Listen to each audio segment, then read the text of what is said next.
চীনের দালিয়ান থেকে বেইজিং এর পথে প্রধানমন্ত্রী তারেক রহমান ইকোনমিক ফোরামের উদ্বোধন অধিবেশনে অংশগ্রহণ। নওগাঁ, সাপাহার ও দিনাজপুরের শঙ্কার সীমান্তে 11 জনকে পুষিনের চেষ্টা, বিএসএফ এর, বিজিবি ও স্থানীয়দের প্রতিরোধ। সুরমা ও কুশিয়ারের পানি সতর্ক সীমার ওপরে, সিলেটের নিম্নাঞ্চলে বন্যার শঙ্কা, লালমনিরহাটে কমছে তিস্তার পানি। মাদকের অভয়ারণ্যে পরিণত কেরানীগঞ্জ, ছড়িয়ে পড়ছে সর্বত্র, ভয়াল বলে জড়িয়ে পড়ছে স্কুল শিক্ষার্থী ও তরুণরা। বাজেট ইলেকট্রনিক গাড়িতে কর ছাড়ের প্রস্তাবে খুশি বিক্রেতারা, দুশ্চিন্তায় জীবাশ্ম জ্বালানি চালিত গাড়ি ব্যবসায়ীরা। তীব্র দাবদাহে বিপর্যস্ত ফ্রান্স, স্বস্তির জন্য জলাশয়ে সাঁতার কাটতে গিয়ে ডুবে 40 জনের মৃত্যু, বড় অংশই তরুণ। সংবাদ দুপুরে দেখছিলেন সুপারবোর্ড সংবাদ শিরোনাম, সঙ্গে আছে আমি শাজবিন হাসান। এবার বিস্তারিত। চীন সফরের তৃতীয় দিনে দালিয়ান থেকে রেল যোগে বেইজিং এর উদ্দেশ্যে রওনা করেছেন প্রধানমন্ত্রী তারেক রহমান। এর আগে সকালে দালিয়ানে ওয়ার্ল্ড ইকোনমি ফোরামের বার্ষিক সম্মেলনে যোগ দেন তিনি। সকালে বিশ্ব নেতাদের সঙ্গে দালিয়ান ইন্টারন্যাশনাল কনফারেন্স সেন্টারে এই সম্মেলনে যোগ দেন তিনি। পরে চীনের 3টি শীর্ষ অবকাঠামো প্রতিষ্ঠানের চেয়ারম্যানদের সঙ্গে বৈঠক করেন প্রধানমন্ত্রী। আহ্বান জানান দেশের উন্নয়নে চীনা বিনিয়োগে। বুধবার সকালে চীনের দালিয়ান ইন্টারন্যাশনাল কনফারেন্স সেন্টারে শুরু হয় ওয়ার্ল্ড ইকোনমিক ফোরামের বার্ষিক সম্মেলন, যেখানে বিশ্ব নেতাদের সঙ্গে যোগ দেন প্রধানমন্ত্রী তারেক রহমান। অংশ নেন চীনের প্রধানমন্ত্রী লি কিয়াং, দক্ষিণ কোরিয়া, কাজাখস্তান ও মঙ্গোলিয়া সহ বিভিন্ন দেশের প্রধানমন্ত্রীরা। এছাড়াও 90টি দেশের রাজনৈতিক, ব্যবসায়ীরা এবং গণমাধ্যম কর্মীরাও অংশ নেন, যেখানে উদ্বোধনী বক্তব্য রাখেন ওয়ার্ল্ড ইকোনমিক ফোরামের সিইও। সম্মেলন শেষে চীনের 3টি শীর্ষ অবকাঠামো প্রতিষ্ঠানের চেয়ারম্যানদের সঙ্গে বৈঠক করেন প্রধানমন্ত্রী। এ সময় দেশের উন্নয়নে চীনা বিনিয়োগ বাড়ানোর আহ্বান জানান তিনি। দুপুরের খাবার শেষে দালিয়ান উত্তর রেল স্টেশনের হাই স্পিড ট্রেনে বেইজিং এর উদ্দেশ্যে যাত্রা করবেন প্রধানমন্ত্রী তারেক রহমান। রাতে তিনি বেইজিং এর দিয়াও ইউ তাই স্টেট গেস্ট হাউসে অবস্থান করবেন। বৃহস্পতিবার চীনা কমিউনিস্ট পার্টির আন্তর্জাতিক বিভাগের প্রধান সহ কয়েকজন গুরুত্বপূর্ণ ব্যক্তিদের সঙ্গে প্রধানমন্ত্রীর সাক্ষাতের কথা রয়েছে। নিয়াজ মুর্শেদ, দেশ টিভি, ঢাকা।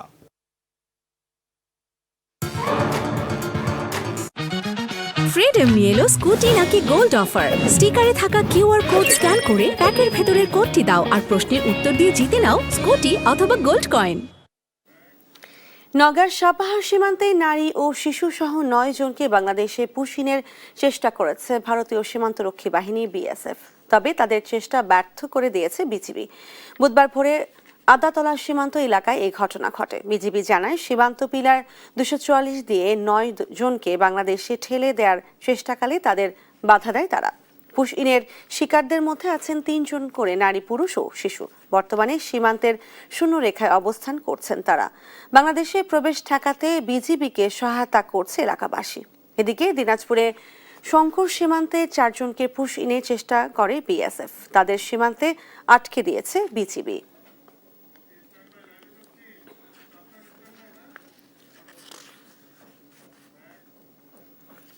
দর্শক, সীমান্ত পরিস্থিতি নিয়ে জানাতে নওগাঁ থেকে যুক্ত হচ্ছেন সহকর্মী ইদ্রিস আলম। ইদ্রিস, সাপাহার সীমান্তের সর্বশেষ পরিস্থিতি কি? শাজমিন, আপনি যেমনটি বলছিলেন, নওগাঁ জেলার যে সাপাহার উপজেলা রয়েছে, সেই সাপাহার উপজেলা কিন্তু পুরোটাই সীমান্তবর্তী এলাকায়। এই আদাতলা এলাকায় যে সীমান্ত রয়েছে, সেই সীমান্তে আজকে ভোর সকালে কিন্তু নীরব থাকার কারণে বিএসএফ, ভারতের যে বর্ডার গার্ড রয়েছে বিএসএফ, তারা কিন্তু পুশিনের চেষ্টা করেছিল। আপনি জানেন যে 9 জনকে আজকে পুশিন করার চেষ্টা করেছিল তারা। এর মধ্যে 3 জন পুরুষ এবং 3 জন নারী এবং 3 জন শিশু ছিল। একই সাথে যদি আমি জানিয়ে রাখি যে এই সীমান্ত থেকে এর আগেও কিন্তু 5 এবং 8 জন কিন্তু এই সীমান্ত এবং পোরশা সীমান্ত দিয়ে কিন্তু 40 জনকে পুশিনের চেষ্টা করেছিল বিএসএফ। স্থানীয় এবং বিজেপির সতর্ক অবস্থানের কারণেই কিন্তু ব্যর্থ হয়েছিল। আজকেও ঠিক একই ঘটনা ঘটেছে। যখন নীরব অর্থাৎ জনশূন্য ছিল সেই সীমান্ত এলাকা, তখনই কিন্তু বিএসএফ সুযোগ নেন এবং পুশিন করার চেষ্টা করেন। স্থানীয়রা জানতে পারে বিষয়টি, জানার পরে বিজেপিকে খবর দেন এবং বিজেপি অতি দ্রুত ঘটনাস্থলে উপস্থিত হন এবং এলাকার যারা লোক ছিল, স্থানীয় বর্ডার এলাকায় যারা বসবাস করেন বাংলাদেশি, তারা কিন্তু সবাই অবস্থান নিয়ে প্রতিহত করে। এর মধ্যে তারা কিন্তু বাংলাদেশ এবং ভারতের যে সীমানা রেখা রয়েছে তার শূন্য রেখায় কিন্তু তারা অবস্থান করছে। এরপরে বিএসএফ এবং বিজেপি কিন্তু বৈঠকের কথা রয়েছে, তারা একসাথে বসবেন, কথা বলবেন, পতাকা বৈঠক যাকে বলা হয় সেটি করার কথা রয়েছে এবং কূটনৈতিকভাবে যে আলোচনা রয়েছে সেই আলোচনার মাধ্যমেই কিন্তু মূলত এই সমাধান হবে যে এই 9 জন যারা পুশিনের জন্য এসেছিল তাদের আসলে কোথায় নিয়ে যাওয়া হবে বা কখন আবারও সে ভারতে ব্যাক করা হবে। একই সাথে আমি জানিয়ে রাখি শুধু সেই নওগাঁর এই সীমান্তগুলোই নয়, সারা দেশের কিন্তু বিভিন্ন সীমান্ত দিয়ে বেশ কিছুদিন ধরেই কিন্তু বিএসএফ এই যে অনুপ্রবেশ করার চেষ্টা করতেছিল, অর্থাৎ যেটাকে পুশিন বলছি আমরা, সেটি কিন্তু তাদের দেশের নাগরিককে অবৈধভাবে আমাদের দেশে পাঠানোর ব্যবস্থা করছেন। কিন্তু তারা বলছেন যে তারা আমাদের দেশে, কিন্তু তারা আমাদের দেশে থাকলেও কবে গেছেন, কখন গেছেন, তারা ভারতের কিন্তু যে সুবিধাগুলো রয়েছে আধার কার্ড থেকে শুরু করে অনেকের ভারতের এনআইডি কার্ড হয়েছে, তারা কিভাবে বাংলাদেশের হয় এটাই হলো এখন সবার প্রশ্ন। তারা বলছেন যে যে বৈধ পন্থা রয়েছে সেই বৈধ পন্থাই কিন্তু আসলে আগানো উচিত ছিল। একই সাথে আমি জানিয়ে রাখি আজকে গতকালও কিন্তু কুড়িগ্রামের রৌমারিতে 5 জনকে পুশিনের চেষ্টা করেছে বিএসএফ। এভাবে একই সাথে বর্তমান সময়ে পুশিনকে ঘিরে কিন্তু সীমান্তবর্তী এলাকায় কিন্তু খুবই আলোচনার শীর্ষে রয়েছে এবং আতঙ্কে রয়েছে এলাকার মানুষজন এবং বিজেপি কিন্তু রাত দিন টহল পরিচালনা করছেন, সাথে স্থানীয়রাও কিন্তু তাদের সহযোগিতা করছেন যেন কোনোভাবেই যেন পুশিনের অবৈধভাবে পুশিন করে যেন আমাদের দেশে প্রবেশ করতে না পারে। সাজমিন, এই ছিল সাপার সীমান্ত থেকে সবশেষ তথ্য। ধন্যবাদ ইদ্রিস। সাপার সীমান্তের পরিস্থিতি নিয়ে জানাচ্ছিলেন সহকর্মী ইদ্রিস আলম।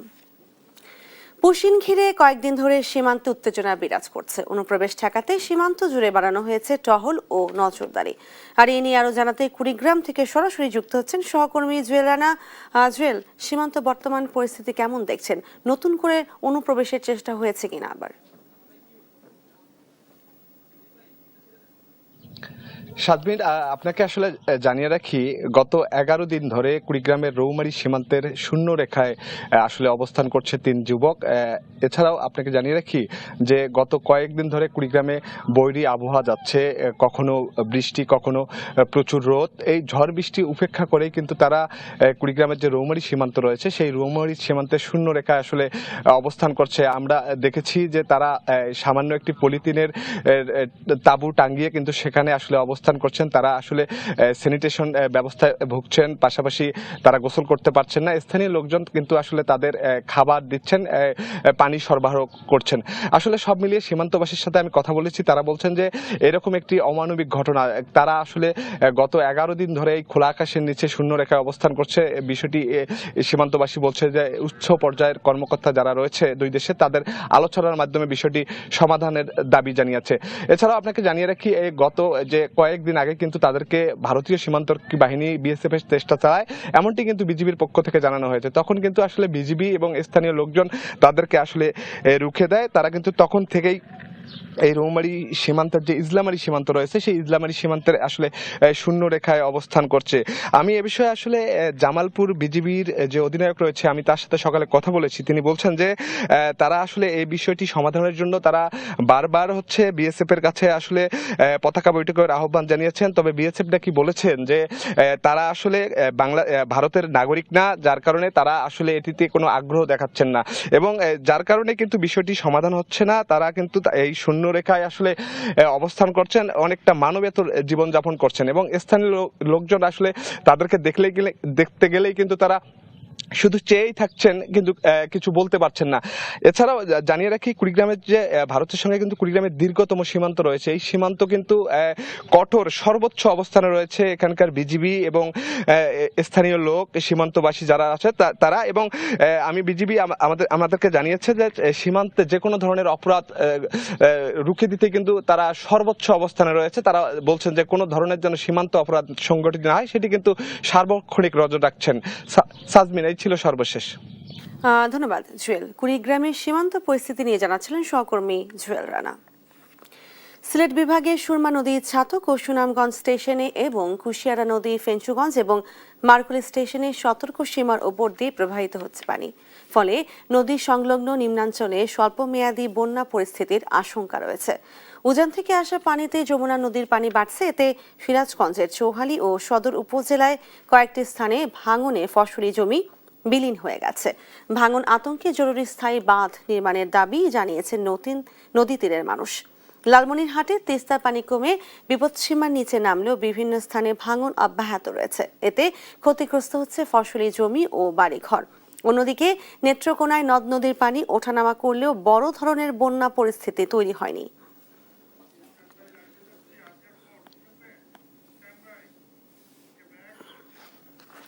ভাঙন আতঙ্কে নির্ঘুম রাত কাটাচ্ছে যমুনা নদী তীরের মানুষ। পরিস্থিতি জানাতে সিরাজগঞ্জ থেকে যুক্ত হচ্ছেন সহকর্মী রাজ্জাক। যমুনা নদীর ভাঙন ঠেকাতে কোন ধরনের পদক্ষেপ দেখছেন? শাজনীন, যেমনটি বলছিলেন, আমি এই মুহূর্তে রয়েছি সিরাজগঞ্জ সদর উপজেলার যে রতনকান্দি ইউনিয়নের যে বাহুক এলাকায়। আমি যদি এখন এখানকার যে পাহাড়ি ঢল এবং ভারী বর্ষণের কারণে কিন্তু যমুনা নদীর পানি বৃদ্ধি হচ্ছে এবং একই সাথে এই পানি বৃদ্ধির সাথে সাথে বিভিন্ন জায়গায় কিন্তু নদী ভাঙ্গন সৃষ্টি হয়েছে। পানি উন্নয়ন বোর্ডের পক্ষ থেকে আমাদের জানানো হয়েছে যে সর্বশেষ 24 ঘন্টায় কিন্তু 18 সেন্টিমিটার পানি এই যমুনা নদীতে বৃদ্ধি পেয়েছে এবং কয়েকটি পয়েন্টে বিপদসীমার 190 সেন্টিমিটার নিচ দিয়ে পানি প্রবাহিত হচ্ছে।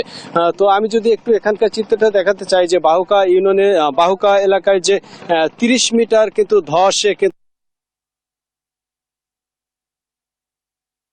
স্থানীয় এলাকাবাসীরা জানিয়েছেন যে তারা কিন্তু প্রত্যেক বছর এই যে যখনই বর্ষা মৌসুম হয় তখন কিন্তু এই ভাঙনের শিকার হয় এবং এই ভাঙনে এই অত্র এলাকার যে শিক্ষা প্রতিষ্ঠান, সেই সাথে বসত বাড়ি, ফসলি জমি সকল কিছু বিলীন হয়ে যায় এবং তারা জানিয়েছেন যে স্থায়ীভাবে যদি এই ভাঙন রোধে স্থায়ী বাঁধ নির্মাণ করে তাহলে কিন্তু কৃষি জমি থেকে শুরু করে বসত বাড়ি, সেই সাথে শিক্ষা প্রতিষ্ঠানগুলোও রক্ষা করা যাবে। আমি একজনের সাথে একটু জানার চেষ্টা এবং কতদিন পর পর এই ভাঙনের আওতায় পড়েন আপনারা এবং সরকারের পক্ষ থেকে আপনাদের কি ধরনের সহায়তা করে? আঙ্গুর আর কি সহায়তা হইব, যখন ব্যাংক নেগে নয় তখন আল্লাহ রহম কাম কিছু হয়। কারণ এই বছরে তো এই হঠাৎ করে এই ভাঙ্গন হয়েছে। যেমন যে ফসল গুনে নিয়ে তো আমরা নিয়ে পারতেছি না, এই জন্য আমরা সরকারের কাছে কিছু চাই। জি, যেমনটি শুনছিলেন যে স্থানীয় যারা বাসিন্দা রয়েছেন তারা কিন্তু এই ভাঙন রোধে সরকারের হস্তক্ষেপ কামনা করেছেন। তো সিরাজগঞ্জের চৌহালি উপজেলা এবং কাজীপুর উপজেলা, সেই সাথে সদর উপজেলায় কয়েকটি স্পটে কিন্তু ভাঙন দেখা দিয়েছে। তো পানি উন্নয়ন বোর্ড জরুরি ভিত্তিতে সেই সকল ভাঙন রোধে কিন্তু ইতিমধ্যেই যে বালি দিয়ে এবং ড্রাম্পিং করে যে জিও ব্যাগ সেটি ফেলে কিন্তু ভাঙন রোধের চেষ্টা করছে। তো সিরাজগঞ্জের নদী ভাঙন নিয়ে এই ছিল আমার কাছে সর্বশেষ অবস্থা। ফিরে যাচ্ছি স্টুডিওতে। সাজদিন।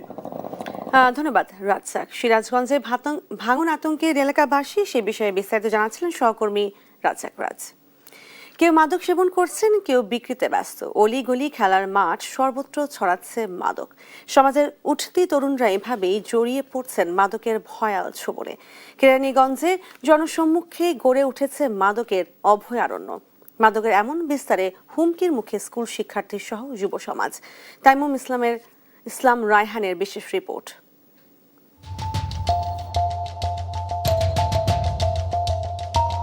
মাদক ভয়াল এই মরণ নেশায় ব্যস্ত উঠতি বয়সী তরুণরা। দিনে দুপুরেই এমন ভয়াবহ নেশা ছড়িয়ে পড়ছে রাজধানীর পাশের কেরানীগঞ্জের অলিগলিতে। সবার চোখের সামনেই হাত বদল হচ্ছে গাঁজা, ইয়াবা ও হেরোইনের মতো মরণ নেশা। কেউ নিজে সেবন করছেন, কেউ বিক্রিতে ব্যস্ত। দিনের কোলাহলের আড়ালেই চলছে অন্ধকার জগতের এই কারবার। রাজধানীর কেরানীগঞ্জের আগানগর, আমবাগিচা, খেলার মাঠ, জেলেপাড়া, কদমতলী ও কোন্ডা ইউনিয়ন সহ বিভিন্ন এলাকায় গেলেই দেখা মিলবে এক ভয়াবহ দৃশ্যের। স্থানীয়রা বলছেন, শক্তিশালী সিন্ডিকেট এখানে দীর্ঘদিন ধরে এই ব্যবসা পরিচালনা করছে। সাধারণ মানুষ এসব দেখলেও ভয়ে মুখ খুলতে সাহস পান না। প্রশাসন মাঝে মাঝে অভিযান চালালেও ঘন্টা পার না হতেই আবার ফিরে আসে মাদক কারবারিরা। এই চোর পুলিশ খেলায় অসহায় হয়ে পড়েছেন এলাকাটির বাসিন্দারা। মনে করেন সাধারণ মানুষ 60 টাকা বুঝবে যে হেরাও এটি খায় আর এটি কেনে, বুঝছেন? এনে মনে করেন গাঁজা বেচে, কত কিছু বেচে, কিন্তু এগো ধরতে পারে না। আমরা নিজেরাও খাই, কিন্তু আমরা চাই না খাইতে, নাকি আমরা চাই ভালো হইতে। আপনারা ভালো হওয়ার নামাগো, আপনারা এই দোকানে সিগারেট যদি না বেচে আমরা খাবো না কোনোদিনও। আরো অনেক গোপন তথ্য আছে, কিন্তু এগুলা ভাই আমার দ্বারা বলাটা সম্ভব হবে না। বাচ্চারা নষ্ট হইতেছে, কিন্তু কেউ তো কিছু বলতে পারতেছে না। মাদকের এমন বিস্তারে ছাত্রছাত্রীদের নিয়ে আতঙ্কিত স্কুল শিক্ষকরা। আমরা যখন টিফিন আওয়ারে স্টুডেন্টদের মাঠে ছাড়ি তখন খুব আতঙ্কে থাকি যে আমার একটা সন্তান যদি কোনো কারণে এটাতে আক্রান্ত হয়ে যায়, সেটা আমাদের জন্য খুবই দুর্বিষহ। মাদকের যত ব্যবসা আছে এই জায়গায় সবটিরে এলাকাতে খুঁজা বাই করে তারা দেওয়া দরকার। পোলাপাইনি এটি দেখলে পোলাপাইনিও খারাপ হবে। তবে মাদক নির্মূলে নিয়মিত অভিযান পরিচালনা করা হচ্ছে বলে জানান পুলিশের এই কর্মকর্তা। এখানে সহযোগিতার লোক কম। আমি আপনাদের মাধ্যমে অনুরোধ করব স্থানীয় জনগণকে আমাদের সহযোগিতা করতে। স্থানীয় জনগণের সহায়তায় আমি রাজনৈতিক ব্যক্তিত্ব যারা এলাকার প্রভাবশালী এলিট শ্রেণী আছে তাদের সহযোগিতা পেলে আমরা যতটুকু আছে ততটুকু সমূলে নির্মূল করতে পারবো। আর বিশেষজ্ঞরা বলছেন প্রশাসনের কঠোর নজরদারি ও জনসাধারণকে সচেতন করা না গেলে মাদকের এই ভয়াল থাবা থেকে দেশকে রক্ষা করা যাবে না। রাষ্ট্র সমাজকে বা দেশকে মাদকমুক্ত করবে এই ভরসা আমরা পাই না। এখন ভরসা পাই ব্যক্তির উপরে। ব্যক্তি চাইলে মাদকাসক্ত হতে পারেন, ব্যক্তি চাইলে তিনি যদি না চান তিনি মাদকমুক্ত থাকতে পারেন। রাষ্ট্রের মাদক প্রতিরোধের ক্ষেত্রে রাষ্ট্রের প্রতিরোধের জায়গাগুলো এত বেশি দুর্বল, যে দুর্বলতার সুযোগ নিয়ে মাদক কারবারি কিংবা পৃষ্ঠপোষকরা এই সুযোগটা নিচ্ছেন এবং একটা বড় সংখ্যক মানুষকে মাদকাসক্ত করে ফেলছেন। আমি এখন যেখানে দাঁড়িয়ে আছি এটি একটি স্কুলের মাঠ। ঠিক এই মাঠের দেয়াল থেকেই প্রতিনিয়ত দিনে দুপুরে হরামেশেই চলে মাদকের কেনাবেচা। কিন্তু স্থানীয়রা বলছেন কোনোভাবেই এটি প্রতিরোধ করতে পারছে না আইন শৃঙ্খলা বাহিনী। তাইমুন ইসলাম রায়হান, দেশ টিভি, ঢাকা। শ্রম আইন মামলায় নভানা গ্রুপের ভাইস চেয়ারম্যান সাজিদুল ইসলাম সহ 4 জনের জামিন মঞ্জুর করেছেন আদালত। বুধবার শুনানি শেষে আদালত এই আদেশ দেন। এর আগে ভোরে তাকে বনানী থেকে গ্রেপ্তার করে তেজগাঁও শিল্পাঞ্চল থানা পুলিশ। পরে তাকে শ্রম আদালতে নেওয়া হয়। শ্রম আদালতের রায় অবমাননার এক মামলায় গেল 3 মে নভানা গ্রুপের মালিক পক্ষের 4 জন সহ মোট 8 শীর্ষ কর্মকর্তার বিরুদ্ধে গ্রেপ্তারি পরোয়ানা জারি করেন আদালত।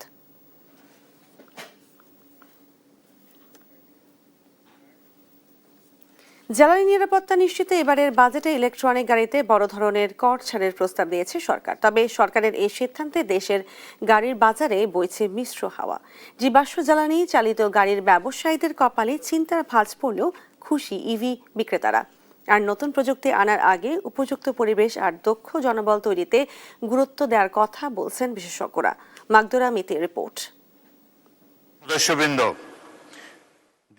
দেশে পরিবেশ বান্ধব ও সাশ্রয়ী যাতায়াত ব্যবস্থা গড়ে তুলতে 2026-27 অর্থ বছরের প্রস্তাবিত বাজেটে এক যুগান্তকারী পদক্ষেপ নিয়েছে সরকার। বায়ুদূষণ রোধ, কার্বন নিঃসরণ কমানো এবং টেকসই জ্বালানি নিরাপত্তা নিশ্চিত করতে এবার বৈদ্যুতিক গাড়ি এবং এর চার্জিং স্টেশনের যন্ত্রাংশে দেয়া হয়েছে বড় ধরনের কর ছাড়ের প্রস্তাব।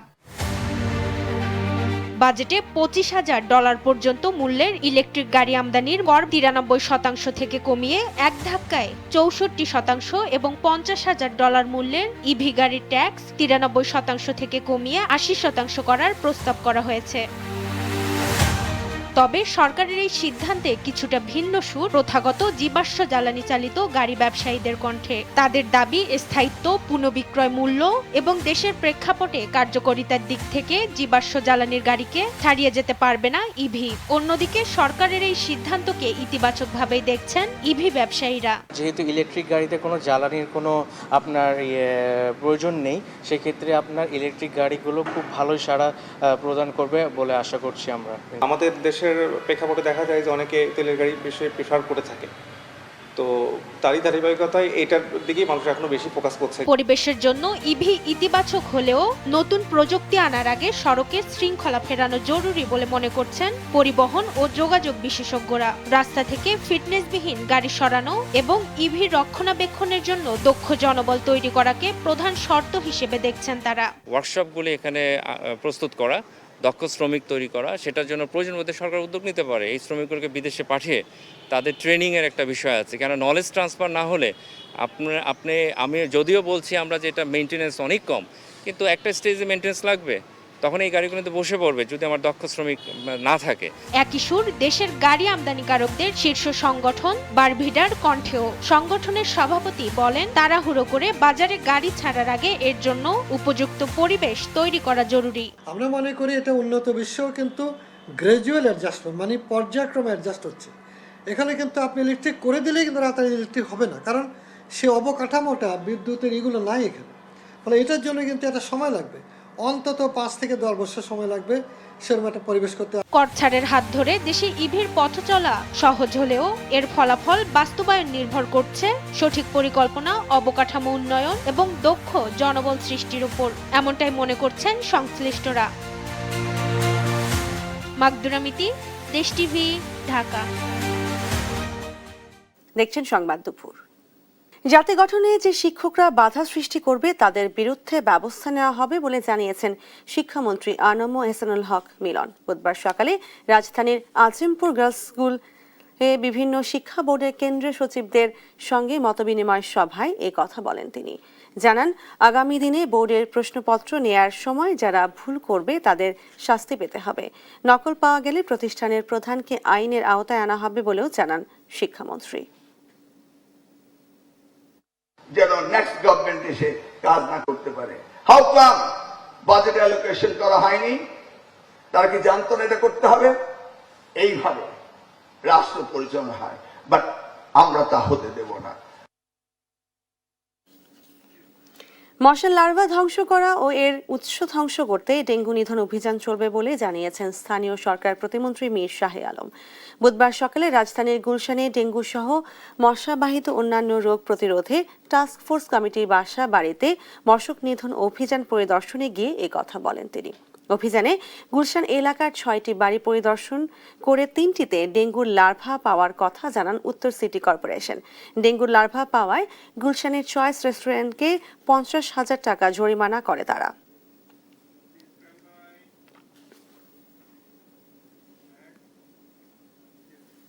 নোয়াখালীর চাটখিলে আলোচিত শিশু আসমা আক্তার ধর্ষণ ও হত্যা মামলার রায় আজ ঘোষণা করা হবে। দীর্ঘ ৪ বছরের বিচারিক প্রক্রিয়া শেষে নোয়াখালীর বিশেষ শিশু ট্রাইব্যুনালে এ রায় ঘোষণা করবেন বিচারক ফারজান আক্তার। ২০২২ সালের মার্চে নিখোঁজ হওয়ার পর আসমার মরদেহ বাড়ির পেছনের সেপটিক ট্যাঙ্ক থেকে উদ্ধার করা হয়।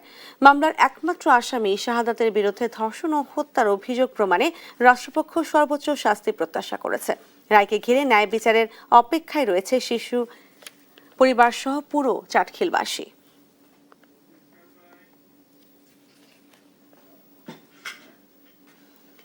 সৌদি আরবে কর্মরত অবস্থায় মারা যাওয়া মুন্সিগঞ্জের যুবক রিফাত শেখের মরদেহ গ্রামের বাড়ি পৌঁছানোর পর দাফন সম্পন্ন হয়েছে।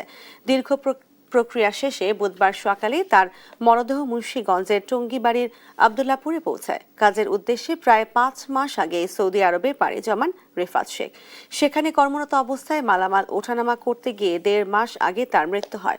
সকালে আবদুল্লাপুর কেন্দ্রীয় জামে মসজিদে জানাজার পর তাকে দাফন করা হয়। রিফাতের অকাল মৃত্যুতে পরিবার ও এলাকায় নেমেছে শোকের ছায়া।